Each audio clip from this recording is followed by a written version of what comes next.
মাশরাফির বাড়ি আগুন ধরা দিচ্ছে গোটা আন্দোলনের সমর্থকরা। তো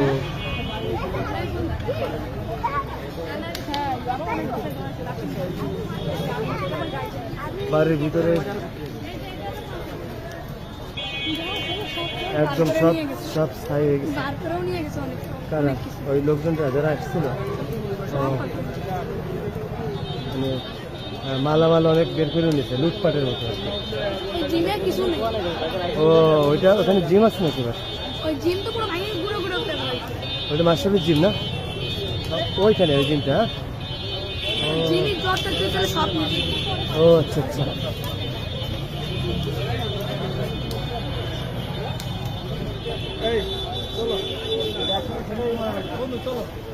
একটু সামনের দিকে যাই, এই সামনের দিকে যাই একটু। মাশরাফির বাড়ি আগুন জ্বলতেছে, আমরা দেখতেছি ভিতরের অবস্থা খুবই খারাপ। কিছু মালামাল বের করে নিয়ে গেছে যারা আসছিলেন। তো একটু সামনের দিকে যাই আমরা। ফায়ার সার্ভিস আসছে না কেন? অবশ্য তাদেরও বিপদ আছে।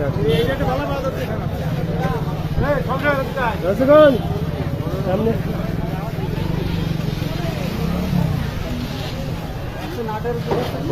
আগুন, প্রচন্ড প্রচন্ড আগুন হচ্ছে এবং ফায়ার হচ্ছে কি যেন বাস্ট হচ্ছে। এই আগুনের লেলিহান আমরা দেখতে পাচ্ছি। কোনো বাড়ি আজ পর্যন্ত এত বড় আগুন আমরা কেউ দেখিনি।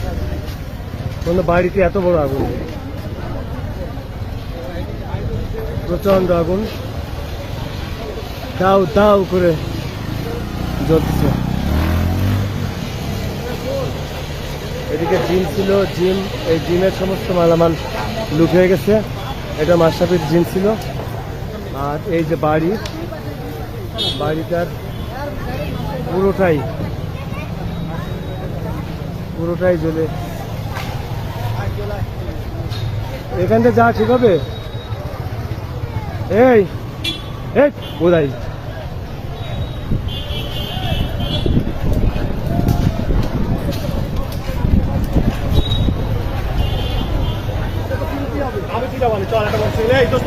আমাকে একটা নৈতিক দায়িত্ব আছে। চল তো গাড়িগুলো তো ফায়ার সার্ভিস আসবে।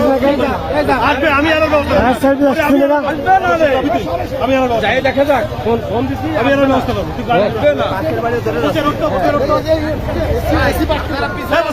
এসি বাস তো দিবার এসি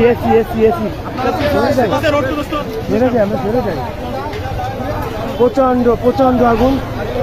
এত আগুন এর আগে দেখা যায়নি কোনো বাড়িতে।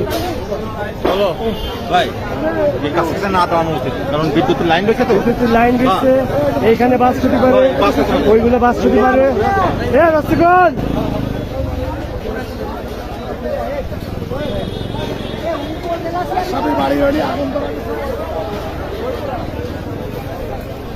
উত্তেজিত জনতা মাশরাফির বাড়িতে আগুন ধরে দিচ্ছে। ওই লোকটা